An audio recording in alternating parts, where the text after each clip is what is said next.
Good morning, guys. I am so excited to have you guys out in the garden with me. This is my first time out here in like maybe a week and a half. It has been really hard to get out here because it's just been raining, raining, heavy rains. You'll see sun for a little bit and then it just spontaneously just starts to rain for no reason at all. And granted, I was like very happy for the garden, but at the same time, I couldn't come out here in between to tend to the garden. So things have really reached a point that I just need to cut it back down pretty far, and hopefully it will push out some new growth. But if not, it's still at the point, like for zinnias, I could still just plant some new zinnia seeds and call it a day. But I'm going to try to prune down most of these flowers. We have the zinnias in the front that has succumbed to powdery mildew. I've been having some issues with the calendulas. I think I just, skipped that pruning process because it was just really hard for me. They were blooming nicely. But I did, maybe at the end of July, prune down some of the calendulas down to about 4 inches from the ground itself, and I could see that some of them are pushing out new growth, but others did not survive. So I'm going to pull out some of those. For the middle 2 beds, they're doing pretty okay. I just have to do some size check by pruning maybe some of the yarrow and the black-eyed Susans. But that last bed, I still had calendulas in there, and they've completely just been spent. So I do have to go in there and pull those out. But that's pretty much the task for today. Up front here, we also have some flowers. You can see the Johnny Jump Up. They have rebloomed nicely. I really love these flowers, but some of them are just really long and spent. So I'm just gonna go in and cut these off. But other than that, they really go for the entire season. Let's get started on this.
I don't know where I got this info from, but I had originally placed the boba hydrangea in front here because I thought it only got like 2 feet high, but now when I see it in other people's garden, it's like 3 to 4 feet high, 3 to 4 feet wide.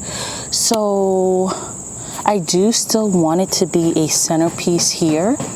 So I think if I put it right here, I do want to move this back. So if this is back there, I think this, I think the hydrangea being right here may do it. So I'm gonna move it here.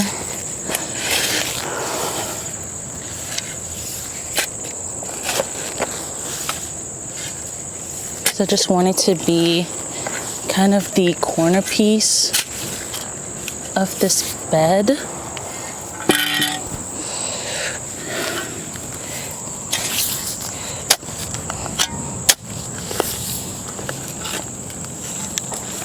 up. It's not a, thought it would have more of a root system, but I'm just happy that it's alive. I'm just gonna put her right here.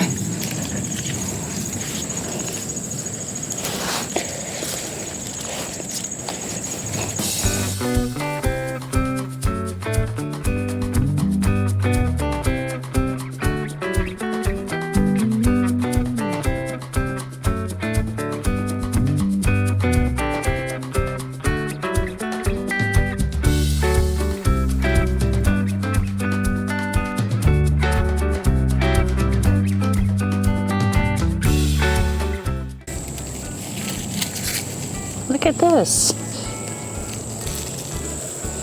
Now I have 1, 2, almost 4 plants.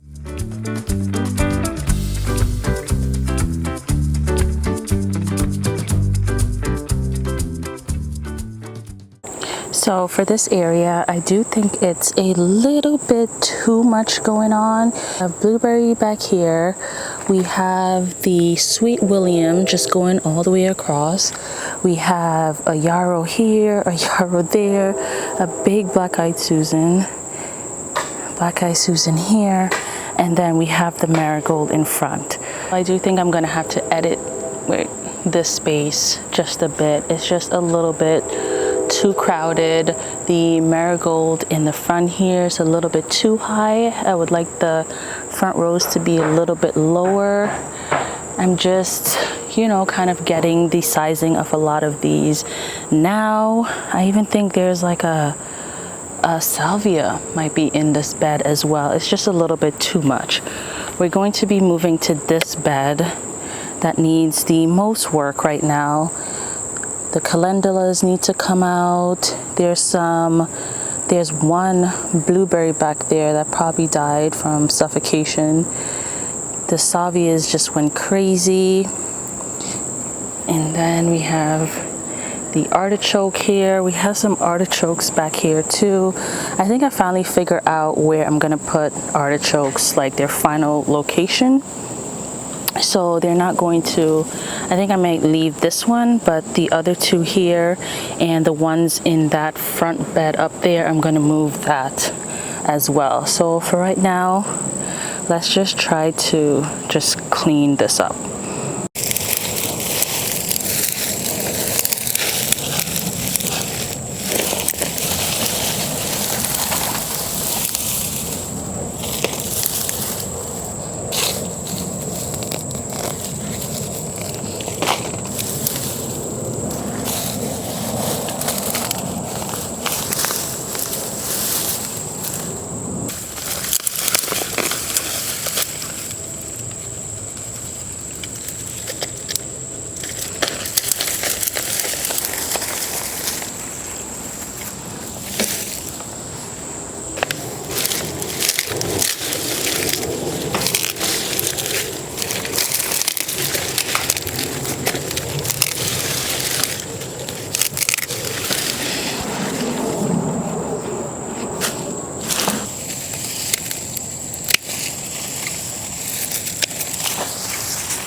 give this a short haircut. At first I was just going to trim the extra long pieces, but I really want to see how well it replenishes itself at this time of the year.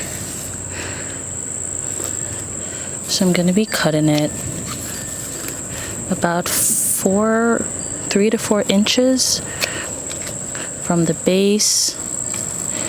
You could finally see the blueberry again, and it is thriving. I'm really happy about that. Just holding it and cutting it.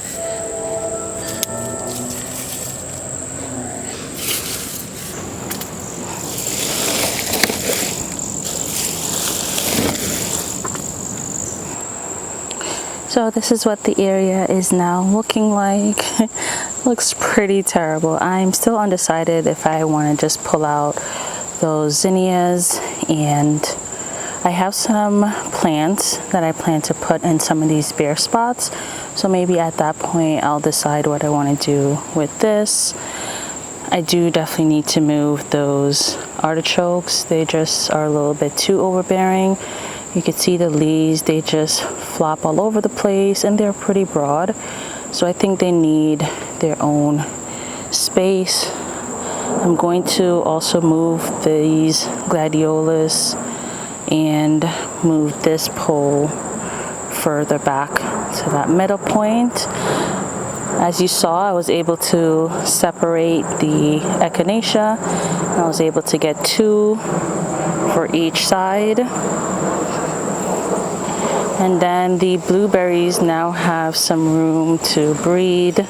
We lost one right here, but I think I have the perfect replacement. I'm kind of undecided about spreading blueberries all in these beds versus just having an area with just blueberries. I think it'll be easier to protect them from the birds. So I'm undecided on that one. This bed is just, I don't know. Yeah, I'm gonna have to think about this one a little bit more, but apart from it just not working together, everything is nice and low and has the space. So once I figure out what I want to put here, I think it'll turn out better. The first thing I'm gonna do with this is, I think, get this black-eyed Susan out, and this one, maybe move this one down here. But this bed is completely bare. So like I said, I have some plants and I have some plans, so we shall see. I'm considering a little bit is to just have a couple of flowers at the end here, and then make this entire area here just blueberries. That way it'll be easier for me to control it with the birds eating the berries. I could just have a large net for everyone versus kind of trying to individually wrap them in the bed. So I think I may do that towards the end of the season. I cut down these black-eyed Susans and I'm going to move them. So I think my friend wanted some, if I remember correctly, so I'm gonna ask her. I don't want to pull it out now just in case she's not ready for it. So I'm gonna leave that in there, and I'm gonna ask her if she wants to take a couple of those. And then I just cut down some salvia here and here. I left this big one, but I think I'm going to move it from here to down here. This will be the next area that we are going to have to work on. So rain is great, but it just makes everything explode, not only your flowers, but the weeds as well. So look at that. I'm really enjoying these Mexican sunflowers though. Look how pretty. Let me grab one. Oh, look at this. Isn't that beautiful? I didn't realize how big they get. My goodness. Hey. So that's a project for another day. I'm hoping tomorrow, but we shall see. Look at this peach tree. Whoo! Holy moly. So that's going to be it for this video, you guys. Thank you guys so much for watching. I hope you're having a wonderful garden season, and I will see you in the next one. Bye.